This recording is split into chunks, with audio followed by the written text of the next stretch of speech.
Bury Me. Remember in the book where he buried me? This is him. That's me. That's me. Awesome. That's awesome. He's the one, where he buried me up to my head, and then he took off running when the guy was going to run my head over. You might get this book come to life.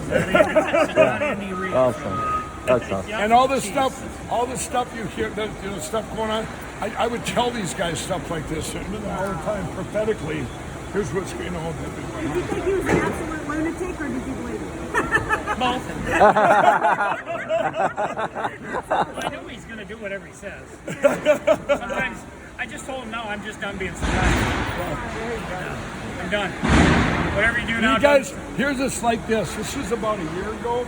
I told my cousin, I went in, I had vocal cord surgery 5 times now because I've done this trying to keep my voice right. So I come out of the first surgery, I think it's 2.5 years now. And my cousin goes, how is it? I couldn't talk for a month, right? Jokes aren't funny when you write them either, right? So anyway, my cousin goes, he sends me a text, he goes, how'd it go? And I said, you won't believe it. They said I'm going to be a singer. I'm going to be the next Johnny Cash. He writes, he goes, you know what? You ain't ever going to be Johnny Cash. You'll be president, but you ain't going to be Johnny Cash. Can you sing some Prince for us? Did you get